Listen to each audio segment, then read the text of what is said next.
Hello मेरे प्यारे प्यारे स्टूडेंट्स। किसी ने क्या खूब कहा है कि हिम्मत मत खोना कभी, अभी तो तुझे और आगे जाना है। और जिसने बोला था भाई तुझसे नहीं होगा, उनको भी तो हमें करके दिखाना है। तो आज का ये क्लास बहुत ही ज्यादा स्पेशल है और ये क्लास जो है 12th केमिस्ट्री का एक महा मैराथन क्लास है। सही सुना आपने, क्लास थोड़ा सा लॉन्ग होगा लेकिन बहुत ज्यादा इंपॉर्टेंट क्लास है, क्योंकि आज के इस क्लास में हम क्लास 12 केमिस्ट्री के पूरे बुक के महत्वपूर्ण प्रश्नों को एक ही वीडियो में पढ़ेंगे। सिर्फ प्रश्नों को नहीं मेरे भाई, प्रश्न और उत्तर दोनों को हम पढ़ेंगे। और ये क्लास इतना ज्यादा स्पेशल क्यों है?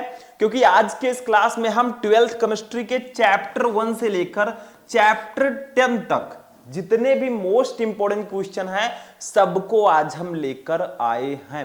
तो आज हम केमिस्ट्री को करेंगे खल्लास। तो ये क्लास बहुत ज्यादा इंपॉर्टेंट है 12th वाले स्टूडेंट्स के लिए जिनको 2025 में केमिस्ट्री का पेपर देना है। बहुत सारे स्टूडेंट कमेंट कर रहे थे सर आप केमिस्ट्री के मोस्ट इंपोर्टेंट क्वेश्चन को लेकर आइए, तो आप बुलाएं हम ना आए, ऐसा कैसे हो सकता है? तो चलिए 12th केमिस्ट्री 2025 पूरे केमिस्ट्री के महत्वपूर्ण प्रश्न एक ही वीडियो में आज हम पढ़ेंगे, चैप्टर 1 से लेकर चैप्टर 10 तक। सबसे पहले हम ये जानेंगे मेरे दोस्त कि कौन कौन से चैप्टर हैं जिसके क्वेश्चन हम पढ़ेंगे। देखो सबसे फर्स्ट चैप्टर है, चैप्टर्स का नाम भी मैंने लिख रखा है। सबसे फर्स्ट चैप्टर है विलयन चैप्टर, इसके हम क्वेश्चन पढ़ेंगे। अब चैप्टर का नाम विलयन है तो इसमें न्यूमेरिकल तो होगा ही, सिंपल सी बात है, तो हम न्यूमेरिकल को पढ़ेंगे। ठीक है। दूसरा है विद्युत रसायन चैप्टर, इसके क्वेश्चन पढ़ेंगे। तीसरा है रासायनिक बलगत की मोस्ट इंपोर्टेंट चैप्टर है, इसके भी क्वेश्चन हम पढ़ेंगे। ठीक है। चौथा है डी एवं एफ ब्लॉक के तत्व, इस चैप्टर के भी क्वेश्चन हम पढ़ेंगे।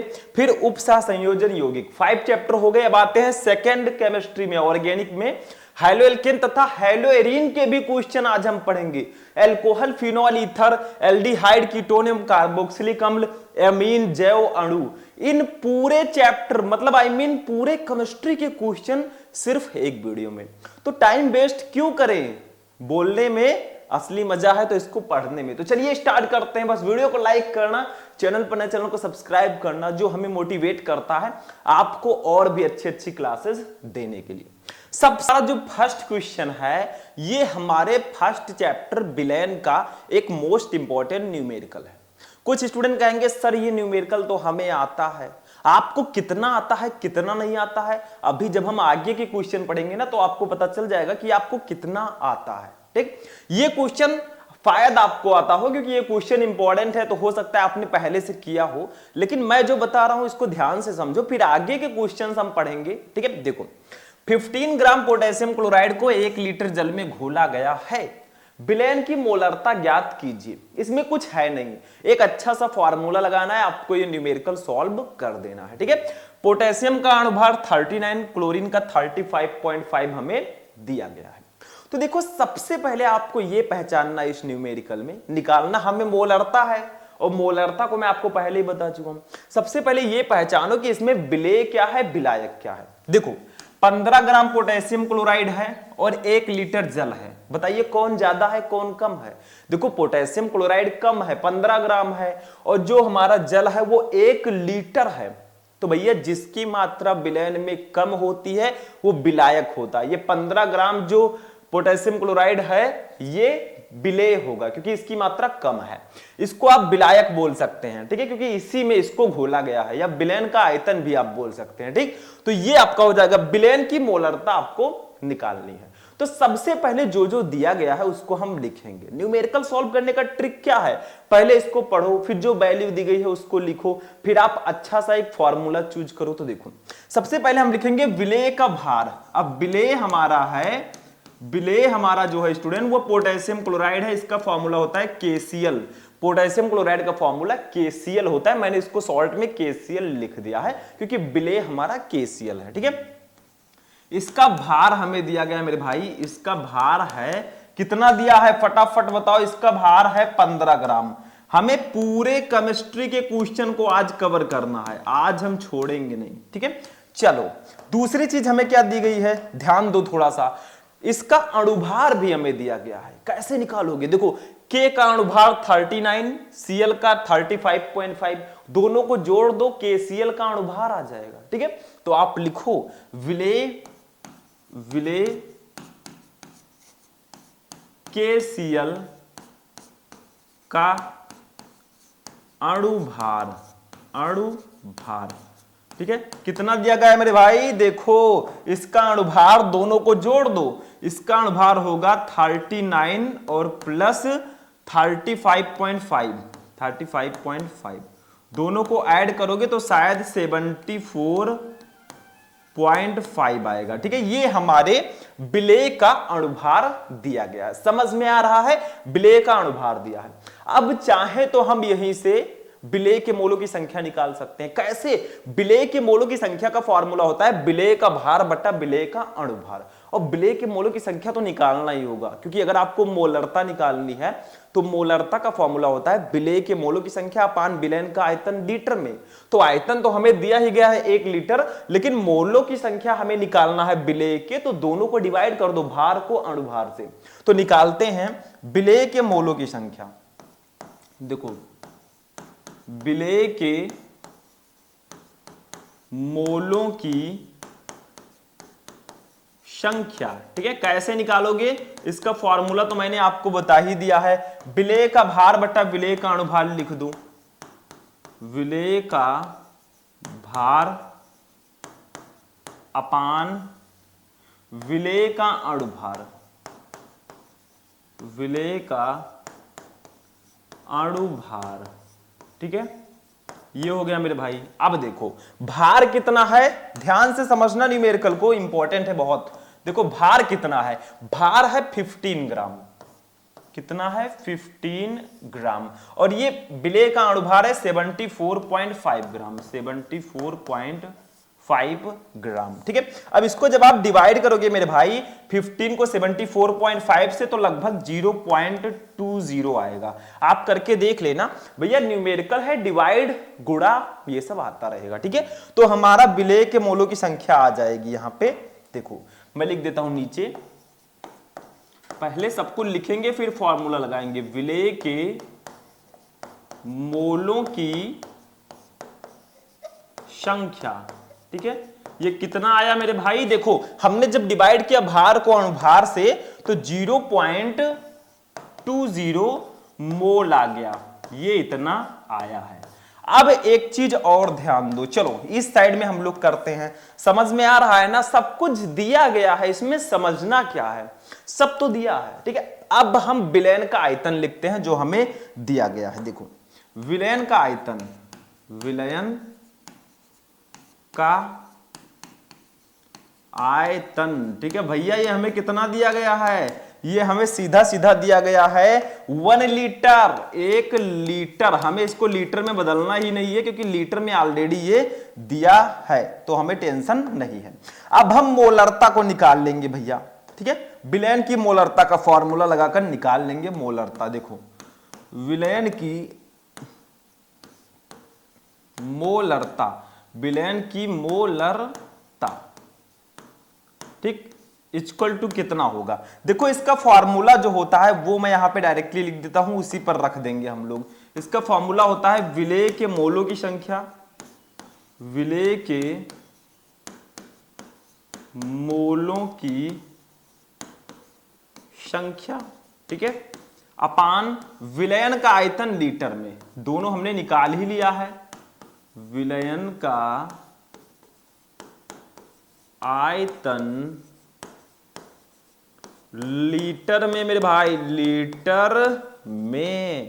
ठीक है, चलो बस हम फॉर्मूला रख देंगे भैया। यहां पे मोलरता लिखेंगे, मोलरता। ठीक है, पूरा लिखे या ना लिखे, मोलरता लिख दीजिएगा तो भी चलेगा। ठीक है, तो विलेय के मोलों की संख्या हमने निकाली है, देखो 0.20 अपान विलयन का आयतन 1 लीटर दिया है भैया, तो हमारी मोलरता फाइनली आ गई। यही मोलरता हो गई। देखो मोलरता कितनी आई? 0.20 को जब 1 से डिवाइड करोगे मेरे भाई तो ये 0.20 ही आएगा। मोलरता का मात्रक होता है मोल प्रति लीटर, मोल प्रति लीटर इसका मात्रक होता है। कैसे? देखो विलेय के मोलों की संख्या का मात्रक मोल और विलयन के आयतन लीटर में यानी कि लीटर, तो मोल प्रति लीटर इसका मात्रक हो जाएगा। और ये हमारा न्यूमेरिकल बहुत अच्छे से सॉल्व हो चुका है। तो इसमें कुछ खास था नहीं, पहले इसको नोट करो फिर मैं दोबारा थोड़ा सा समझा देता हूं, ठीक है? नोट कर लो, मैं साइड में हूं, ठीक? कुछ बच्चे कहते हैं सर आप साइड में नहीं होते हैं, हम नोट नहीं कर पाते हैं, तो मैं हो गया भाई, ठीक, वो भी मंजूर है। देखो सबसे पहले विलेय का भार दिया गया था, विलेय का अणुभार हमने दोनों को जोड़ के निकाल लिया, विलेय के मोलों की संख्या हमने निकाल ली, भार बटा अणुभार, ठीक है, ये आया 0.20। अब विलयन का आयतन 1 लीटर दिया गया था। अब चूंकि विलयन की मोलारता का फॉर्मूला होता है विलेय के मोलों की संख्या पान विलयन का आयतन, मोलों की संख्या हमने 0.20 निकाला था, आयतन 1 लीटर था, मोलारता हमारी फाइनली आ गई 0.20 मोल प्रति लीटर। बस आपका न्यूमेरिकल सॉल्व हो गया। चलो अब मैं इसको करूंगा इरेज, करना तो पड़ेगा ना, फिर हम चलेंगे अपने सेकंड क्वेश्चन पे, ठीक है? आपको पता हो या ना हो, लेकिन इससे आसान तरीका आपको कोई नहीं बताएगा मोलैरिटी निकालने का। चलो आगे बढ़ते हैं, आगे बढ़ते रहो मेरे भाई, अभी तो क्लास बहुत लंबी है, अभी तो शुरुआत है, अभी तो पार्टी शुरू हुई है। चलो इरेज करूं मैं, चलो इरेज करता हूं, आगे बढ़ेंगे हम लोग अपने सेकंड क्वेश्चन पर। नेक्स्ट क्वेश्चन देखते हैं क्या है। अब देखो स्टूडेंट, हमारा जो नेक्स्ट क्वेश्चन है ये है हमारे विद्युत रसायन चैप्टर के। देखो हम एक एक चैप्टर के अप्रॉक्स एक एक क्वेश्चन अभी पढ़ेंगे, फिर आगे चलकर हम लोग और भी बहुत सारे क्वेश्चंस को पढ़ने वाले हैं। अगर एक ही दिन में सब कुछ पढ़ लोगे तो आगे क्या पढ़ोगे? कोई आपसे कहे भैया पूरा केमिस्ट्री आप एक दिन में पढ़ लो, पढ़ पाओगे? नहीं, सब स्टेप बाय स्टेप होता है, धीरे धीरे आपको पढ़ना होता है। एक ही दिन में पढ़ने बैठ गए तबीयत खराब हो जाएगी, ठीक है, क्योंकि नींद भी जरूरी है। देखो फैराडे के विद्युत अपघटन का प्रथम नियम लिखिए। अब आप कहेंगे सर जी आपने शायद इसको पढ़ाया है। हाँ, मैंने इसको, जब मैं आपको विद्युत रसायन फुल चैप्टर जब मैं आपको पढ़ा रहा था तो मैंने इसको पढ़ाया था। आप अगर विलयन फुल चैप्टर को देखना चाहते हैं तो YouTube पर सर्च कर लेना solution full chapter Shubham lecturer. अगर आप विद्युत रसायन पूरे चैप्टर को देखना चाहते हैं तो विद्युत रसायन फुल चैप्टर शुभम लेक्चरर, सब कुछ अवेलेबल है मेरे भाई। इसमें से एक छोटा सा टुकड़ा मैं लेकर आया हूं जो बहुत इंपॉर्टेंट है, ठीक है? देखो फैराडे के विद्युत अपघटन का प्रथम नियम क्या है? इस नियम के अनुसार विद्युत अपघटन की प्रक्रिया में, इलेक्ट्रोलिसिस की प्रक्रिया में जब इलेक्ट्रोलिसिस होता है तो किसी इलेक्ट्रोड विशेष पर मुक्त जो इलेक्ट्रोड होता है, इलेक्ट्रोड दो प्रकार के होते हैं, कैथोड एनोड, ठीक है, अभी मैं आगे डिस्कस करूंगा। तो विद्युत अपघटन की प्रक्रिया में किसी इलेक्ट्रोड विशेष पर मुक्त या एकत्रित जो पदार्थ का द्रव्यमान होता है वो विलयन में प्रवाहित की गई विद्युत की मात्रा यानी कि कुल आवेश के समानुपाती होता है। मतलब कहा गया है जब विद्युत अपघटन की प्रक्रिया होती है तो जो इलेक्ट्रोड होते हैं उस पर कुछ पदार्थ एकत्रित हो जाते हैं, तो उस पर एकत्रित पदार्थ की जो मात्रा है वो विलयन में प्रवाहित की गई टोटल आवेश के समानुपाती होता है। यानी कि पदार्थ की मात्रा उस विलयन में प्रभावित की गई टोटल आवेश के समानुपाती होगा। यही है फैराडे के विद्युत अपघटन का प्रथम नियम। जैसे देखो हम लोग लेते हैं, जैसे ये आपका कोई सेल है, ठीक है, देखो ये आपका है, इसमें इलेक्ट्रोड हमारे हैं, 2 इलेक्ट्रोड, ठीक है, 2 इलेक्ट्रोड रखे हुए हैं ऐसे, ठीक, खूब प्यार से रखे हैं ऐसे, ठीक है। अब देखो ये दोनों इलेक्ट्रोड हैं, एक का नाम है कैथोड, एक का नाम है एनोड। ये किसके अंदर है?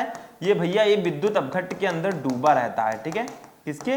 विद्युत अपघट्ट, इलेक्ट्रोलाइट्स जिसको बोलते हैं, ठीक है, ये विद्युत अपघट्ट है। विद्युत अपघट्ट को आप ले सकते हैं जैसे कॉपर सल्फेट ले सकते हैं, मान लीजिए कॉपर सल्फेट का विद्युत अपघट्ट है, ठीक है।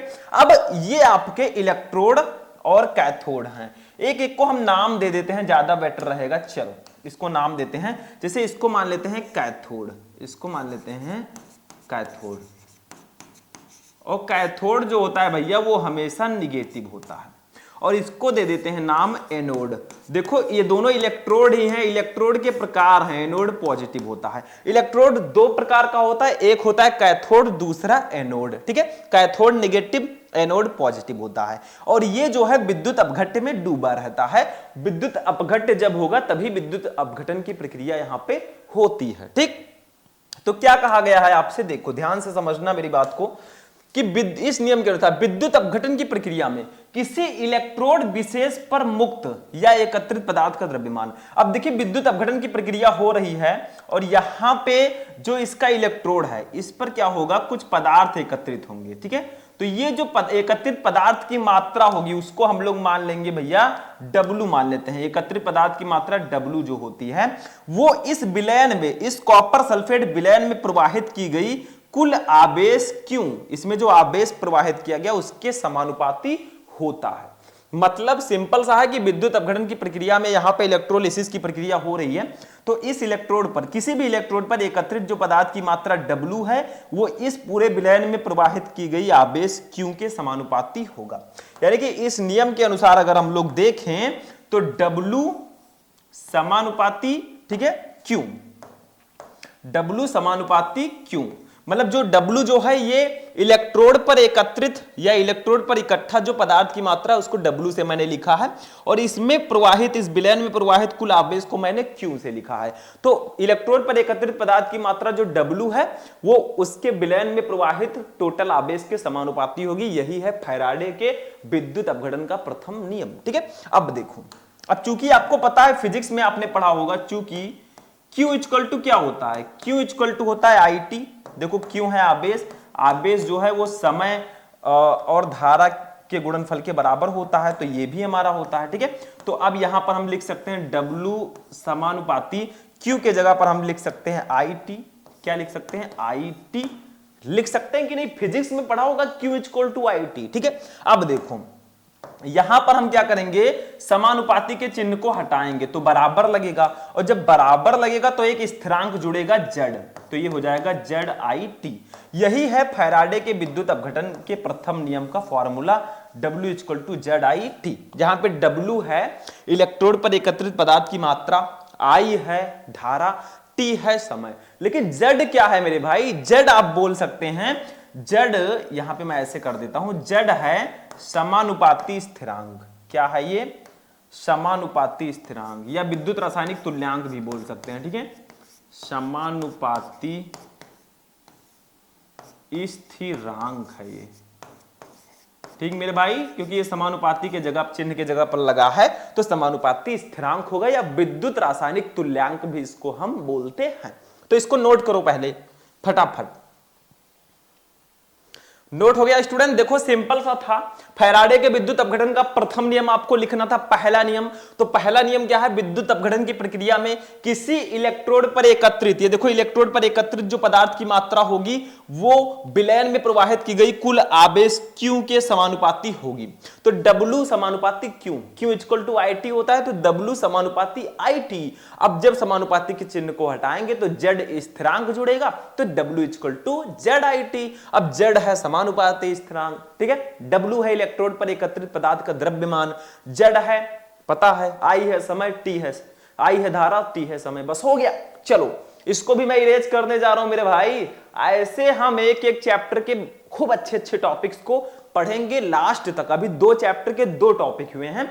अब चलिए नेक्स्ट क्वेश्चन पे चलते हैं जो बहुत ज्यादा इंपॉर्टेंट है। चलो इसको मैं इरेज करता हूं, नेक्स्ट क्वेश्चन देखते हैं। नेक्स्ट क्वेश्चन देखिए। अब देखो मेरे प्यारे स्टूडेंट्स, हमारा जो नेक्स्ट क्वेश्चन है इसका नाम है प्रथम कोटि की अपक्रिया से आप क्या समझते हैं। What is first order reaction, उदाहरण द्वारा समझाइए। देखो हमारे रासायनिक बलगतिकी यानी कि 3rd चैप्टर का ये क्वेश्चन है। अब 3rd चैप्टर में हम क्या पढ़ते हैं, अभिक्रिया का वेग, अभिक्रिया के वेग को प्रभावित करने वाले कारक, अभिक्रिया की कोटि, अभिक्रिया की आणविकता, यही सब तो पढ़ते हैं। तो अभिक्रिया की कोटि का ये बहुत इंपॉर्टेंट टॉपिक है कि प्रथम कोटि की अपक्रिया क्या होती है। What is first order reaction, जानेंगे, इसको भी जानेंगे। देखिए प्रथम कोटि की अपक्रिया क्या होती है, सिंपल सा है। प्रथम कोटि, प्रथम का मतलब एक, तो ध्यान से देखो, ऐसे खूब प्यारा सा हेडिंग डालेंगे एकदम सुंदर सा, जैसे आप लोग हैं। देखो वो अभिक्रिया जिसका वेग केवल एक अभिकारक की सांद्रता के समानुपाती होता है प्रथम कोटि की अपक्रिया कहलाती है। यानी कि वो अभिक्रिया जिसका वेग जो है वो केवल एक अभिकारक की सांद्रता के समानुपाती होता है, वो प्रथम कोटि की अपक्रिया कहलाती है। अगर सिंपल कहा जाए तो इसमें एक अभिकारक इस अपक्रिया में भाग लेते हैं। लेकिन ऐसा नहीं कह सकते क्योंकि एक होती है आभासी एकाणुक अपक्रिया, उसमें इस चीज को झूठा सिद्ध कर दिया, इसीलिए उसका नाम है आभासी एकाणुक अपक्रिया। लेकिन ज्यादातर केसेस में यही होता है कि एक अभिकारक भाग लेता है, अभिकारक का एक अणु भाग लेता है। एक अभिकारक तो अलग चीज है, अभिकारक का एक ही अणु भाग लेगा, ठीक है।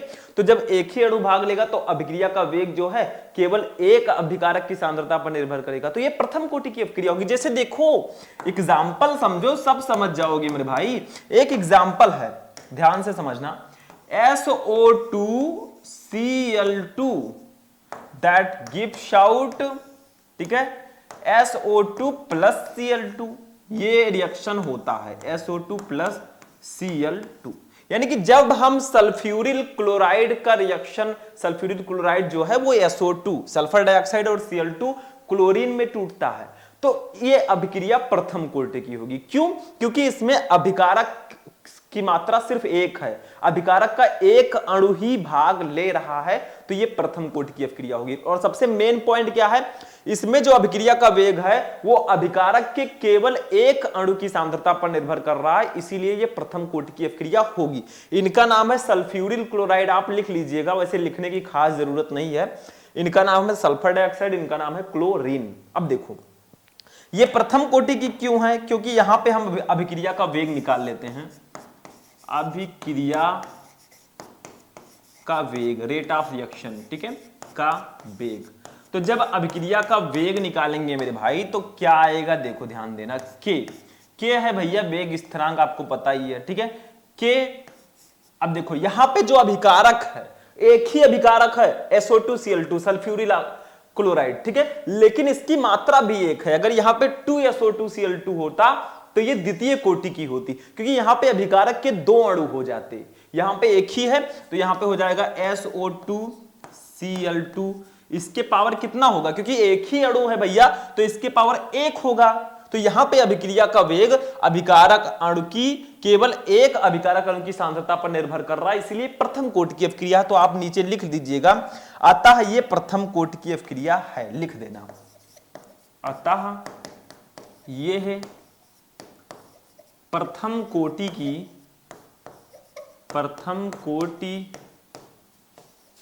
की अभिक्रिया है। बस सिंपल सा था मेरे भाई, ये बहुत ज्यादा इंपॉर्टेंट क्वेश्चन है और इतने में हो गया, देखो कितना ज्यादा इंपॉर्टेंट है, ठीक है। तो प्रथम कोटि की अपक्रिया क्या होती है, वो अभिक्रिया जिसका वेग, देखो इसका वेग जो है वो अभिकारक की सांद्रता के, वो केवल एक अभिकारक की सांद्रता, देखो केवल एक ही अभिकारक है, इसकी सांद्रता के अनुक्रमानुपाती है, तो ये प्रथम कोटि की अपक्रिया कहलाएगी। SO2Cl2 that gives out SO2 plus Cl2, ये प्रथम कोटि की होगी क्योंकि इसमें अभिकारक की मात्रा सिर्फ एक है, अभिकारक का एक ही अणु भाग ले रहा है, तो अभिक्रिया का वेग होगा K SO2Cl2 के पावर 1। अब चूंकि इसके पावर 1 है, घात के 1 है, तो अतः ये प्रथम कोटि की अपक्रिया है। जल्दी से इसको नोट करो, मैं साइड में हूं, ठीक है। चलो नोट कर लिया मेरे प्यारे स्टूडेंट, इसको मैं कर रहा हूं इरेज और चलते हैं अपने नेक्स्ट क्वेश्चन पे, ठीक। चलो हटाते हैं इसको, आगे बढ़ते हैं। देखो ये जो क्वेश्चंस मैं आपको बता रहा हूं, ठीक है, ये जो क्वेश्चन मैं आपको बता रहा हूं, ये अप्रॉक्स जो अति लघुत्तरीय या कभी कभी लघुत्तरीय प्रश्नों में ये क्वेश्चंस आते हैं। बाकी आगे आगे हम क्वेश्चंस पढ़ेंगे, टेंशन मत लेना, ठीक है। देखो अब नेक्स्ट क्वेश्चन हमारा है, ये हमारे चैप्टर नंबर 4 डी एवं एफ ब्लॉक के तत्व चैप्टर का क्वेश्चन है, ध्यान से समझना। लैंथेनाइड तत्वों के दो उदाहरण दीजिए, इनके दो मुख्य उपयोग लिखिए। लैंथेनाइड तत्व जो होते हैं हमारे डी एवं एफ ब्लॉक के तत्व में, उनका आपको उदाहरण देना है और उसका कोई उपयोग भी लिखना है, दो मुख्य उपयोग। देखो हमने तीन आपको बता दिया लैंथेनाइड तत्व, देखो cerium Ce, europium Eu, terbium Tb, ये तीनों लैंथेनाइड तत्व हैं। तीन उदाहरण मैंने लिख दिया।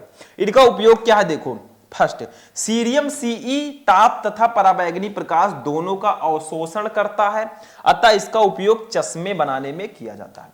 देखो जो सीरियम होता है वो ताप और पराबैंगनी प्रकाश दोनों का अवशोषण करता है, इसीलिए इसका मेन यूज चश्मा बनाने में किया जाता है। दूसरा, पेट्रोलियम पदार्थों के भंजन के लिए सीरियम फास्फेट का उपयोग किया जाता है। मतलब ये जो सीरियम है इससे एक कंपाउंड बनता है, एक यौगिक सीरियम फॉस्फेट, उसका यूज हम पेट्रोलियम पदार्थों के भंजन के लिए करते हैं। ठीक है, नेक्स्ट, गैस मेंटल बनाने और ग्लास पॉलिश करने में सीरिया CeC2 का उपयोग किया जाता है। तो मैंने 3 आपको लैंथेनाइड तत्व बताए और इसका 3 उदाहरण, किसी एक का मैंने 3 उपयोग भी बता दिया, क्योंकि यहां पे था लैंथेनाइड तत्वों के कोई 2 उदाहरण दीजिए, इनके 2 मुख्य उपयोग लिखिए। तो हमने 3 उदाहरण देकर 3 मुख्य उपयोग लिख दिया। ठीक है, तो ये आपका लैंथेनाइड एलिमेंट होगा, बहुत इंपॉर्टेंट है। इसमें एक टॉपिक बहुत इंपॉर्टेंट है, संक्रमण तत्व, जो लघु उत्तरीय प्रश्नों में आता है, जो मैं आगे की क्लासेस में आपको प्रोवाइड कराऊंगा। टेंशन नो टेंशन जब तक हैं हम। तो लैंथेनाइड एलिमेंट जो होते हैं उनके 3 उदाहरण मैंने दे दिए, सीरियम, यूरोपियम, टर्बियम। उपयोग मैंने बता दिया कि सीरियम ताप तथा पराबैंगनी प्रकाश दोनों का अवशोषण करता है, अतः इसका उपयोग चश्मा बनाने में किया जाता है, जो हम लोग गूगल्स पहनते हैं। ठीक है, तीसरा, पेट्रोलियम पदार्थों के भंजन के लिए सीरियम फॉस्फेट का उपयोग किया जाता है, और गैस मेंटल बनाने और ग्लास पॉलिश करने में सीरिया का उपयोग किया जाता है। बस हो गया, क्वेश्चन नंबर 4 भी खत्म। चलो नेक्स्ट क्वेश्चन देखते हैं मेरे भाई। नेक्स्ट क्वेश्चन जो हमारा है, ये हमारे चैप्टर 5 उप सह संयोजन यौगिक चैप्टर का क्वेश्चन है। अभी तो गिर जाते भाई। देखो, उप सह संयोजन संख्या को परिभाषित कीजिए। उप सह संयोजन संख्या क्या होती है, इसकी परिभाषा आपको लिखनी है, तो लिखते हैं। देखो, उप सह संयोजन संख्या क्या होती है। देखो, संकुल यौगिक में केंद्रीय धातु के द्वारा लिगैंड के साथ बनाए गए उप सह संयोजक आबंधों की संख्या धातु की उप सह संयोजन संख्या कहलाती है। मतलब संकुल यौगिक, उप सह संयोजन यौगिक जो होते हैं उनको संकुल यौगिक भी बोलते हैं। तो संकुल यौगिक में केंद्रीय धातु के द्वारा लिगैंड के साथ बनाए गए, केंद्रीय धातु के द्वारा लिगैंड के साथ जो बनाया गया उप सह संयोजक बॉन्ड होता है, आबंध होता है, उसी की संख्या को ही हम उप सह संयोजन संख्या कहते हैं। मतलब अगर सिंपल भाषा में हम लोग समझें तो केंद्रीय धातु और लिगैंड के बीच जो बॉन्ड बनता है उन्हीं की संख्या को ही हम उप सह संयोजन संख्या कहते हैं। बोले तो सिंपल सा है मेरे भाई। अब आगे हम लोग बढ़ेंगे, टाइम वेस्ट नहीं करेंगे। चैप्टर 5 का क्वेश्चन था, ऐसा कसम नहीं खाए हैं कि हर एक चैप्टर का हम एक ही क्वेश्चन पढ़ेंगे। अभी आगे हो सकता है कि किसी चैप्टर का 2 क्वेश्चन भी हम पढ़ें, और होगा अभी। ठीक है, चलो आगे बढ़ते हैं। नेक्स्ट क्वेश्चन देखते हैं क्या है, इसको आप लिख लीजिएगा। ये डेफिनेशन पूछा जाता है तो डेफिनेशन मैंने आपको बता दिया। चलो नेक्स्ट क्वेश्चन देखिए क्या है।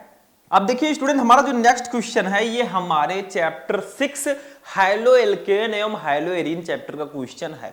बेसिकली इस चैप्टर में बहुत सारे क्वेश्चन बहुत इंपॉर्टेंट हैं, जैसे हाइलोएल्केन में स्मिट अपक्रिया, हाइलोएल्केन में वुड्स अपक्रिया, वुड्स फिटिंग अपक्रिया, SN1 और SN2 नाभिक रागी प्रतिस्थापन अपक्रिया, ऐसे बहुत सारे रिएक्शन है जो इस चैप्टर में बहुत ज्यादा इंपॉर्टेंट है।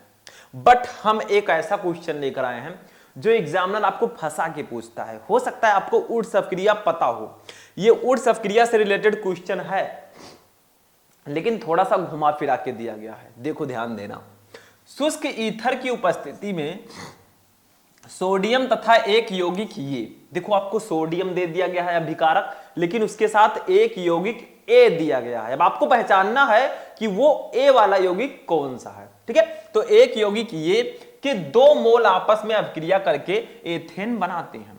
यौगिक क्या है, रासायनिक समीकरण भी लिखिए।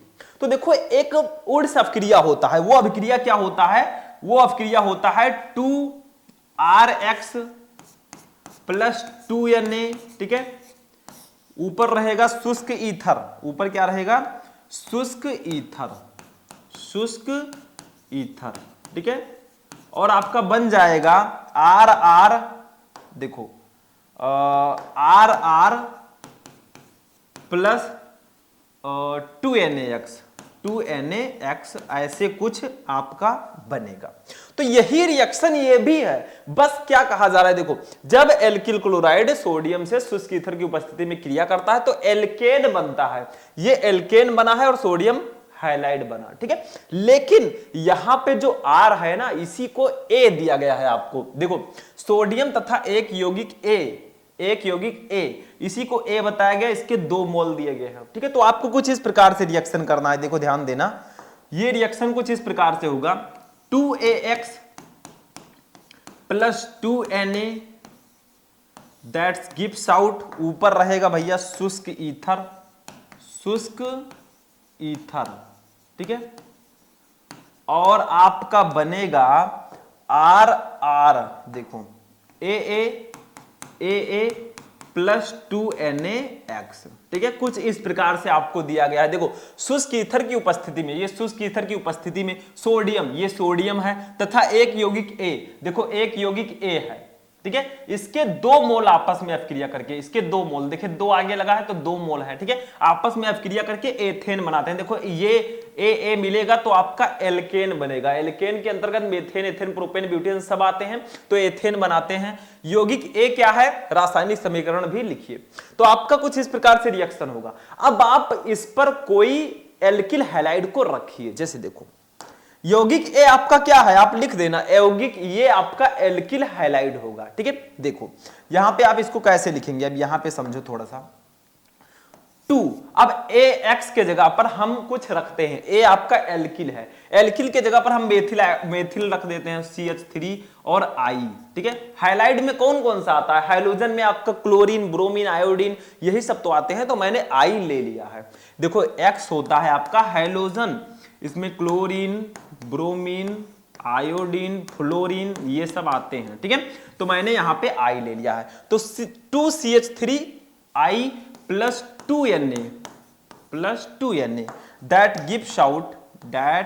गिव्स आउट, ऊपर रहेगा शुष्क ईथर, क्या रहेगा, शुष्क ईथर, ठीक है। आपका बनेगा क्या, देखो ध्यान से समझना इस रिएक्शन को।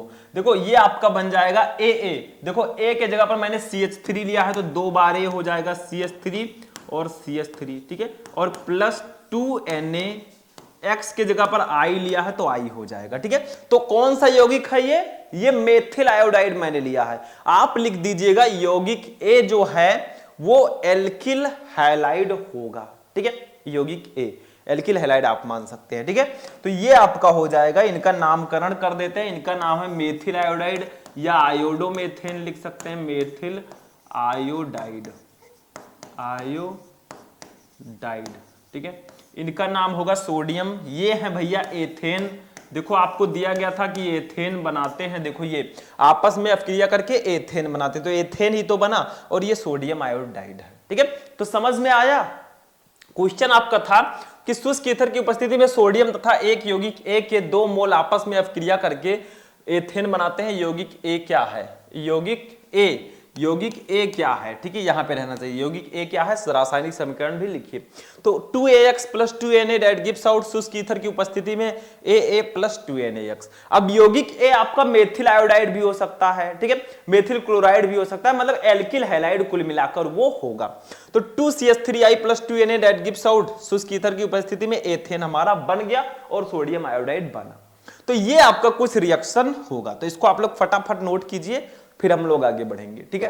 तो यौगिक ए आपका जो है वो यही यौगिक होगा, ठीक। चलो इसको मैं इरेज करता हूं, फिर हम बढ़ते हैं आगे नेक्स्ट क्वेश्चन पे।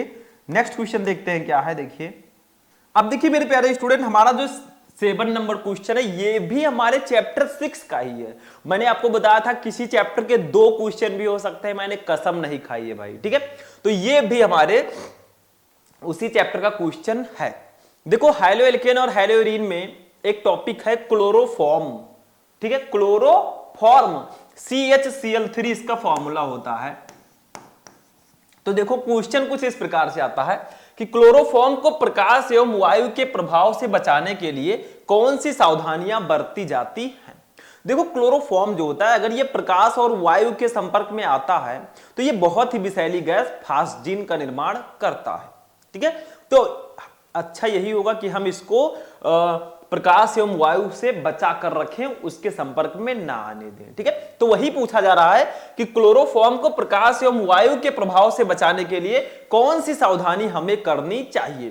तो कुछ चीजें हैं जिसको हम करके क्लोरोफॉर्म को प्रकाश एवं वायु के संपर्क में आने से बचा सकते हैं। देखो कैसे, क्लोरोफॉर्म को रंगीन बोतलों में आप रख दीजिए तो भैया वो वायु और प्रकाश के संपर्क में कहां आ पाएगा, ठीक है। या फिर काले कागज में लपेट कर आप रख दीजिए, या फिर अंधेरे में आप रखिए, अंधेरे में रखेंगे तो वहां पे प्रकाश और वायु जल्दी जा नहीं पाएगा, ठीक है। मुंह तक भरकर तथा 1% C2H5OH की कुछ बूंद मिलाकर रखना चाहिए। 4-5 तरीके हैं। देखो, क्लोरोफॉर्म को रंगीन बोतल में आप रख सकते हैं, काले कागज में लपेट कर रख सकते हैं, अंधेरे में रख सकते हैं, और 1% एथिल अल्कोहल की कुछ बूंद मिलाकर रख सकते हैं, जिससे वो प्रकाश एवं वायु के संपर्क में नहीं जा पाएगा और वो फास्जीन को नहीं बना पाएगा। ठीक है, चलो, तो ये कुछ सावधानियां हैं जो बरतनी चाहिए क्लोरोफॉर्म को वायु एवं प्रकाश के संपर्क में लाने से बचने के लिए। ठीक, चलो नेक्स्ट क्वेश्चन देखते हैं भैया। ये देखो, अब आते हैं, ये शायद हमारे अल्कोहल, फिनॉल एवं ईथर चैप्टर का क्वेश्चन है। देखो, क्वेश्चन सिर्फ यही नहीं आता कि एथिल अल्कोहल क्या है, मेथिल अल्कोहल कैसे बनाया जाता है। क्वेश्चन इस प्रकार से भी आता है आपके केमिस्ट्री में, क्या होता है जब, कैसे प्राप्त करोगे, रिएक्शन उसके अलग से भी आते हैं और ऐसे भी पूछा जाता है। देखो, क्या होता है जब मेथिल अल्कोहल एसिटिल क्लोराइड के साथ अभिक्रिया करता है, यानी कि क्या होगा अगर मेथिल अल्कोहल हमारा एसिटिल क्लोराइड के साथ, मेथिल अल्कोहल एसिटिल क्लोराइड के साथ रिएक्शन करेगा। तो देखो, होता क्या है, मेथिल अल्कोहल एसिटिल क्लोराइड के साथ क्रिया करके मेथिल एसीटेट बनाता है। यहां पे लिख दीजिएगा बनाता है। ठीक है, जैसे देखो, हमने लिया, रिएक्शन को देखते हैं हम लोग। रिएक्शन देखो, हमें क्या क्या लेना है, पहले मेथिल क्लोराइड लेना है। मेथिल अल्कोहल का फॉर्मूला होता है CH3OH। ये मेथिल अल्कोहल है, क्योंकि इसमें एक ही तो कार्बन है, एक से होता है मेथ। अगर 2 कार्बन होता, C2H5OH होता, तो ये एथिल अल्कोहल कहलाता। ठीक है, तो ये हमारा मेथिल अल्कोहल है। इसकी अब क्रिया किससे करानी है, एसिटिल क्लोराइड से करानी है।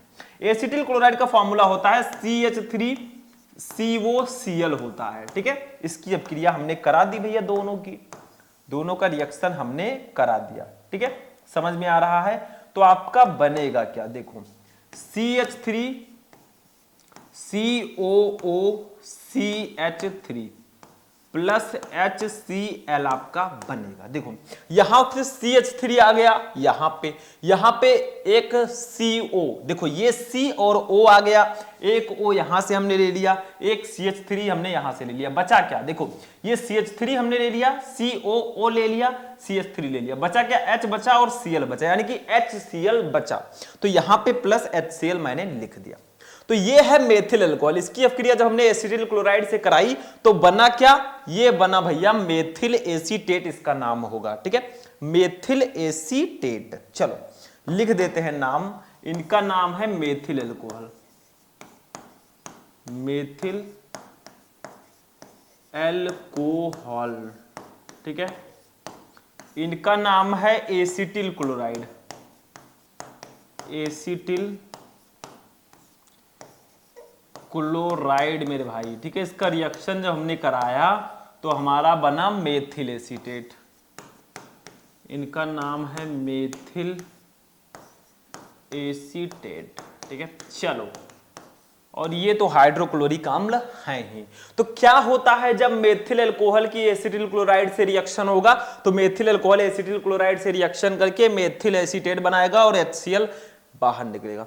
यहां पे रिएक्शन बैलेंस होना चाहिए दोनों तरफ। देखो, कार्बन इधर 1 और 1 2 है, 1 3 है, इधर देखो 1 1 2 1 3 है, हाइड्रोजन 3 1 4 3 7 है, इधर देखो 3 3 6 1 7 है, ऑक्सीजन 1 1 2 है, इधर भी 2 है, क्लोरीन इधर 1 है, इधर भी 1 है। बस रिएक्शन बैलेंस है, दोनों तरफ मॉलिक्यूल समान होने चाहिए। चलो इसको नोट करो फटाफट नोट करो, मैं साइड में हूं।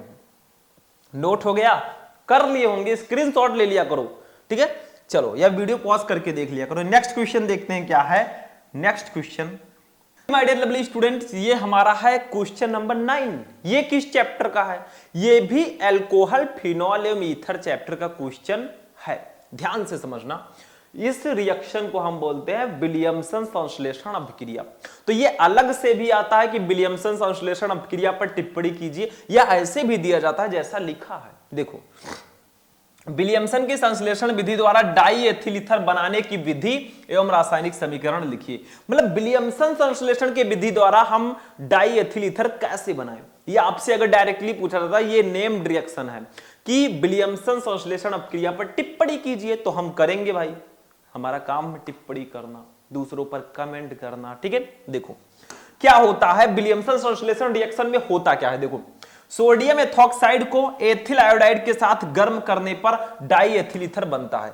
मतलब आप सोडियम एथॉक्साइड ले लीजिए, उसको एथिल आयोडाइड के साथ गर्म कर दीजिए, डाई एथिल ईथर बन जाएगा। ये डाई एथिल ईथर बनाने की एक बहुत ही इंपॉर्टेंट विधि है। देखो ध्यान देना, इसका रिएक्शन समझते हैं। देखो सोडियम एथॉक्साइड हमें लेना है, इसका फॉर्मूला होता है C2H5ONA, ये है भैया सोडियम एथॉक्साइड। ठीक है, दूसरी चीज हमें लेना है एथिल आयोडाइड, इसका फॉर्मूला होता है C2H5I, ये एथिल आयोडाइड है। ठीक है, समझ में आ रहा है? इसको आपको गर्म करना है। ठीक है, गर्म कर दिया हमने सबको मिला के। ठीक है, गर्म किया हमने तो क्या बना, देखो यहां से C2H5O और C2H5 ये आपस में जुड़ जाएंगे। देखो C2H5O हमारे फर्स्ट वाले कंपाउंड से, यहां से C2H5 ये जुड़ गए, यही बन गया हमारा डाई एथिल ईथर। बचा क्या? सोडियम बचा और आई बचा, तो दोनों मिलाकर सोडियम आयोडाइड बना लेंगे। ये देखो, ठीक। अब नामकरण कर देते हैं सबका भैया। यही है विलियमसन संश्लेषण अभिक्रिया और यही है डाई एथिल ईथर बनाने की विधि। मतलब आपको सोडियम एथॉक्साइड की अभिक्रिया एथिल आयोडाइड के साथ करानी है, उसको गर्म करना है, तो ये बनेगा die ethyl ether plus sodium iodide. चलो नाम लिखते हैं, इनका नाम है सोडियम एथॉक्साइड, सोडियम एथॉक्साइड। ठीक है, इनका नाम है एथिल आयोडाइड, एथिल आयोडाइड। इनका नाम है मेरे भाई डाई एथिल ईथर। इनका नाम सबसे इंपॉर्टेंट ये है भैया, इसको अलग से ही पूछा जाता है, डाई एथिल ईथर बनाने की विधि का वर्णन करो, डाई एथिल ईथर। ठीक है, ये हो गया।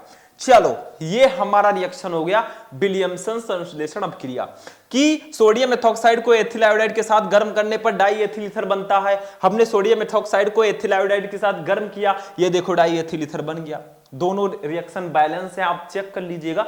चलो इसको नोट करो, हम आगे बढ़ते हैं। अभी और भी क्वेश्चन है भाई, अभी हमारा काम खत्म नहीं हुआ, अभी तो 3 चैप्टर बचे हैं। चलो इसको हटाओ फटाफट। नोट हो गया मेरे स्टूडेंट्स। अब हम चलेंगे अपने नेक्स्ट क्वेश्चन की ओर। इसको मैं इरेज करता हूं। चलिए नेक्स्ट क्वेश्चन देखते हैं क्या है। अब देखो मेरे प्यारे स्टूडेंट, हमारा जो नेक्स्ट क्वेश्चन है ये क्वेश्चन नंबर 10 है और चैप्टर नंबर 8 का क्वेश्चन है। एल्डिहाइड कीटोन एवं कार्बोक्सिलिक अम्ल इस चैप्टर का नाम है। देखो क्वेश्चन क्या है कि फॉर्मेलिन क्या है, इसके उपयोग लिखिए। फॉर्मेलिन क्या होता है और फॉर्मेलिन का यूज कहां होता है, ये आपको बताना है। चलो सिंपल सा है, 3 लाइन का है, देख लेते हैं। क्वेश्चन आता रहता है, इंपॉर्टेंट है। देखो फॉर्मेलिन जो है ये फॉर्मेल्डिहाइड, फॉर्मेल्डिहाइड का फॉर्मूला होता है HCHO और एल्डिहाइड है तो इसका फंक्शनल ग्रुप CHO होगा, जो लगा है। फॉर्मेल्डिहाइड, फॉर्मेलिन फॉर्मेल्डिहाइड का जलीय विलयन होता है जिसमें फॉर्मेल्डिहाइड की अधिकतम सांद्रता 40% तक होती है। मतलब फॉर्मेलिन जो है ये फॉर्मेल्डिहाइड का ही एक जलीय विलयन है जिसमें फॉर्मेल्डिहाइड की जो मात्रा होगी वो 40% होगी लगभग। ठीक है, आगे देखो, ये विलयन मृत जीवों के परिरक्षण में प्रयुक्त होता है। मतलब मृत जीव जो होते हैं वो सड़ने गलने लगते हैं, उसको सड़ने गलने से बचाने के लिए, उसके परिरक्षण के लिए इसका उपयोग किया जाता है। ठीक है, तो फॉर्मेलिन क्या है? फॉर्मेलिन फॉर्मेल्डिहाइड का जलीय विलयन होता है जिसमें फॉर्मेल्डिहाइड की अधिकतम सांद्रता 40% तक होती है। इस विलयन का उपयोग जीवों के परिरक्षण में किया जाता है। बस हो गया। चलो आगे बढ़ते हैं, नेक्स्ट क्वेश्चन देखते हैं। नेक्स्ट क्वेश्चन जो है भैया ये शायद हमारे एमीन चैप्टर का क्वेश्चन आप कह सकते हैं। स्मिट अभिक्रिया, ये भी नेम रिएक्शन है, बहुत इंपॉर्टेंट है ये रिएक्शन आपको पढ़ के ही जाना है। मतलब स्मिट रिएक्शन क्या होता है, ध्यान से समझना। स्मिट अभिक्रिया द्वारा प्राथमिक एमीन कैसे बनाई जाती है, मतलब स्मिट अभिक्रिया द्वारा हम प्राथमिक एमीन कैसे बनाएंगे।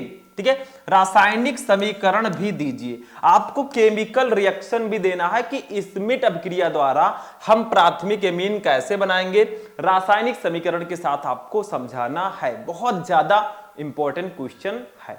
देखो स्मिट अभिक्रिया होती क्या है, इसको ध्यान देना थोड़ा सा। देखो कार्बोक्सिलिक अम्ल को हाइड्रोजोइक अम्ल N3H। कार्बोक्सिलिक अम्ल क्या होता है? जिसका फंक्शनल ग्रुप COOH होता है, ये कार्बोक्सिलिक अम्ल होते हैं। ठीक है, अब कार्बोक्सिलिक अम्ल को हाइड्रोजोइक अम्ल यानी कि N3H के साथ सांद्र H2SO4 की उपस्थिति में गर्म करने पर प्राथमिक एमीन बनती है, यही स्मिट अपक्रिया होता है। मतलब प्राथमिक एमीन, प्राइमरी एमीन बनाने की ये एक विधि है स्मिट रिएक्शन। ठीक है, तो स्मिट अपक्रिया में क्या होता है? कार्बोक्सिलिक अम्ल को हाइड्रोजोइक अम्ल के साथ सांद्र H2SO4 की उपस्थिति में गर्म करते हैं तो प्राथमिक एमीन बनता है। जैसे एक एग्जांपल हम लोग लेते हैं, कार्बोक्सिलिक अम्ल का हम ले लेते हैं जैसे CH3। ठीक है, ध्यान से समझिएगा, CH3COOH ये आपका कार्बोक्सिलिक अम्ल है। ठीक है, इसका रिएक्शन आपको किसके साथ कराना है? देखो, हाइड्रोजोइक अम्ल के साथ और H2SO4 के साथ। तो ये हाइड्रोजोइक अम्ल हो गया आपका। ठीक है, इन दोनों का रिएक्शन कराना है, किसकी उपस्थिति में कराना है? सांद्र H2SO4 की उपस्थिति में। किसकी उपस्थिति में? ध्यान देना थोड़ा सा, सांद्र H2SO4, सांद्र H2SO4 की उपस्थिति में आपको कराना है। तो देखो बनेगा क्या, ध्यान से समझना, बहुत इंपॉर्टेंट है। यहां पे आपका CH3 हो जाएगा, CH3। ठीक है, और आपका हो जाएगा, ध्यान देना, देखो यहां से N एक ले लेंगे हम, चलो हमने N ले लिया, यहां से एक H और एक H मिलकर NH2 बना लेंगे। यही है प्राथमिक एमीन जिसका नाम है मेथिल एमीन। ठीक है, और क्या बनेगा? देखो हमने क्या किया, CH3 ले लिया, N एक ले लिया और H दोनों ले लिया, तो CH3NH2 बन गया। बचा क्या? COO बचा, तो COO को हम लिख सकते हैं CO2, ये गैस है। ठीक है, और क्या बचा आपका? देखो एक N हमने ले लिया था, 2 अभी भी है क्योंकि 3 N थे, तो नाइट्रोजन आपका बाहर निकल गया। तो यही होगा भैया स्मिट अभिक्रिया कि जब हम कार्बोक्सिलिक अम्ल की अभिक्रिया हाइड्रोजोइक अम्ल के साथ सांद्र H2SO4 की उपस्थिति में कराते हैं तो प्राथमिक एमीन बनता है, यहां पे मेथिल एमीन बना है। तो हमने क्या ले लिया? कार्बोक्सिलिक अम्ल के जगह पर हमने ले लिया एसिटिक अम्ल, इसका नाम है एसिटिक अम्ल। ठीक है, एसिटिक अम्ल, इसका रिएक्शन हमने करा दिया हाइड्रोजोइक अम्ल के साथ, तो आपका बन गया यहां पे मेथिल एमीन, जो कि प्राथमिक एमीन है, मेथिल एमीन। ठीक है, ये बन गया। तो यही होगा भैया स्मिट अभिक्रिया। समझ में आ गया स्मिट रिएक्शन? स्मिट अभिक्रिया क्या होता है? देखो स्मिट अभिक्रिया में कार्बोक्सिलिक अम्ल को हाइड्रोजोइक अम्ल के साथ सांद्र H2SO4 की उपस्थिति में गर्म करते हैं तो प्राथमिक एमीन बनता है, यही स्मिट अभिक्रिया है। तो हमने यहाँ पे कार्बोक्सिलिक अम्ल की अभिक्रिया हाइड्रोजोइक अम्ल के साथ सांद्र H2SO4 की उपस्थिति में कराया तो यहाँ पे प्राथमिक एमीन बना, यानी कि मेथिल एमीन बना। तो ये आपका हो जाएगा स्मिट रिएक्शन, सिंपल सा था। ठीक है, अब मैं इसको इरेज करूंगा, आप लोग पहले नोट कीजिए फटाफट। ये रिएक्शन आप लोग बिल्कुल से याद रखना भैया, क्योंकि ये रिएक्शन बहुत ज्यादा इंपॉर्टेंट है, अलग से भी आता है कि स्मिट अपक्रिया पर टिप्पणी लिखिए तो आप बहुत आसानी से लिख सकते हैं। चलो इसको मैं हटाता हूं, फिर अपने नेक्स्ट क्वेश्चन पे हम चलेंगे। ठीक है, चलो इसको मैं इरेज करता हूं, नेक्स्ट क्वेश्चन देखते हैं क्या है। अब देखो स्टूडेंट, हमारा जो नेक्स्ट क्वेश्चन है 12 नंबर, ये बहुत ज्यादा इंपॉर्टेंट क्वेश्चन है हमारे एमीन चैप्टर का। क्या है ध्यान से समझो, एथिल एमीन कर देना। एथिल एमीन की पहचान करने वाला एक रासायनिक परीक्षण लिखिए। मतलब एथिल एमीन की पहचान करने वाला एक केमिकल टेस्ट आपको लिखना है कि अगर आपको दे दिया जाए कि भैया पहचानो ये एथिल एमीन है या कुछ और है, तो कैसे पहचानोगे, कौन सा टेस्ट आप करोगे। ठीक है, तो देखो एथिल एमीन का फॉर्मूला होता है C2H5NH2। इसको करेंगे क्या, क्लोरोफॉर्म CHCl3 और एल्कोहलिक KOH है पोटेशियम हाइड्रोक्साइड, इसके साथ गर्म करने पर तीव्र दुर्गंध युक्त पदार्थ एथिल आइसोसाइनाइड बनता है। मतलब जब आप एथिल एमीन की अपक्रिया क्लोरोफॉर्म और एल्कोहलिक KOH के साथ कराएंगे तो एक तीव्र दुर्गंध वाली एथिल आइसोसाइनाइड बनेगी। अगर एथिल आइसोसाइनाइड बना भैया तो समझ लीजिए ये एथिल एमीन ही है। जैसे देखो रिएक्शन समझते हैं, रिएक्शन समझो। एथिल एमीन की अपक्रिया आपको करानी है C2H5NH2 का रिएक्शन कराना है क्लोरोफॉर्म CHCl3 से और पोटेशियम हाइड्रोक्साइड KOH से। इनको करना है भैया मेरे गर्म करना है। चलो सबको मिला के कर देते हैं गर्म, ठीक है, चढ़ा देते हैं भगोना। देखो तो बनेगा क्या, हमारा बनेगा यहाँ पे C2H5, तो आपका यहां से ले ही लिया मैंने, N यहां से ले लेंगे और यहां से C ले लेंगे, तो ये बन जाएगा NC, C2H5NC बन गया। अब यहां पे आपका दूसरा कंपाउंड क्या बनेगा वो भी मैं बता देता हूं, प्लस 3KCl बनेगा, 3KCl प्लस 3H2O बनेगा।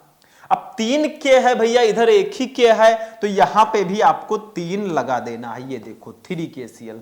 अब ये रिएक्शन बिल्कुल बैलेंस है, मतलब जब आप एथिलेमिन की अभिक्रिया क्लोरोफॉर्म और पोटेशियम हाइड्रोक्साइड के साथ कराएंगे तो ये बनता है हमारा एथिल आइसोसाइनाइड, ठीक है, और पोटेशियम क्लोराइड और जल, ठीक है। तो यही जो एथिल आइसोसाइनाइड बनता है, इसी से हम पहचान लेंगे भैया कि ये जो है एथिलेमिन है, ठीक। रिएक्शन बैलेंस है कि नहीं चेक करते हैं। देखो 2 कार्बन और एक 3 कार्बन, इधर कितना है 2 और एक 3 है, ठीक है। हाइड्रोजन 5 2 7 1 8 3 11, इधर देखो 5 और 6, देखो 2 का 3 से गुणा होगा 6, 11 हो गया, ठीक है। नाइट्रोजन 1 है भैया, इधर भी एक ही नाइट्रोजन ये है, ठीक है। अब कौन सा बचा भैया, क्लोरीन 3 है, इधर भी क्लोरीन शायद ये देखो 3 ही है, ठीक है। तो ये आपका रिएक्शन बिल्कुल से बैलेंस है। पोटेशियम 3 है, इधर भी पोटेशियम 3 है, तो ये आपका रिएक्शन बैलेंस है। इसका नाम है एथिलेमीन, एथिलेमीन, ठीक है। इन भाई साहब का नाम है क्लोरोफॉर्म, क्लोरोफॉर्म, और बगल वाले तो पोटेशियम हाइड्रोक्साइड है। सबको जब हमने मिला दिया, गर्म कर दिया, तो एथिल आइसोसाइनाइड बना, एथिल आइसोसाइनाइड, ठीक है, साइनाइड। तो यही जो एथिल आइसोसाइनाइड है, ये तीव्र दुर्गंध युक्त होता है, जिससे हम पहचान लेते हैं भैया एथिलेमीन हमारा इसमें मिक्स है। तो एथिलेमीन की पहचान करने वाला एक रासायनिक समीकरण लिखना था। तो एथिलेमीन को क्लोरोफॉर्म और एल्कोहलिक KOH के साथ गर्म करने पर तीव्र दुर्गंध युक्त पदार्थ एथिल आइसोसाइनाइड बनता है। तो हमने क्या किया, एथिलेमीन की अभिक्रिया क्लोरोफॉर्म और पोटेशियम हाइड्रोक्साइड के 3 मॉलिक्यूल के साथ करा दिया, गर्म करा दिया, तो एथिल आइसोसाइनाइड बना, पोटेशियम क्लोराइड और जल आपका बना। यही है भैया इसको पहचानने का एक टेस्ट। चलो इसको नोट करो फटाफट, जल्दी से नोट करो। नोट हो गया, आगे बढ़ते हैं। अब हम अपने लास्ट चैप्टर के क्वेश्चन पे चलते हैं। कार्बोहाइड्रेट को परिभाषित कीजिए। लास्ट चैप्टर का नाम है जैव अणु। जो हम लोग हैं, जो जीव हैं, उनके अंदर बहुत सारे मॉलिक्यूल पाए जाते हैं जिनको बायोमॉलिक्यूल बोलते हैं। तो उसी के बारे में हमें इस चैप्टर में पढ़ना होता है। जैसे carbohydrate, monosaccharide, disaccharide, DNA, RNA, protein, vitamin, nucleic अम्ल, सबके बारे में हमें इस चैप्टर में पढ़ना होता है। वैसे कार्बोहाइड्रेट को परिभाषित कीजिए, क्वेश्चन आया है तो परिभाषा लिख देते हैं। देखो कार्बोहाइड्रेट्स क्या होते हैं। कार्बोहाइड्रेट ध्रुवर घूर्णक पॉलीहाइड्रोक्सी एल्डिहाइड या कीटोन होते हैं।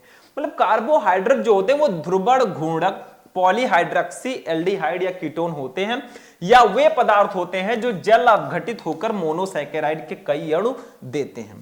तो इसकी 2 परिभाषा आप लिख सकते हैं। सबसे पहला कि कार्बोहाइड्रेट ध्रुवर घूर्णक पॉलीहाइड्रोक्सी एल्डिहाइड या कीटोन होते हैं, या आप लिख सकते हैं कार्बोहाइड्रेट वे पदार्थ होते हैं जो जल अपघटित होकर मोनोसैकेराइड के कई अणु देते हैं।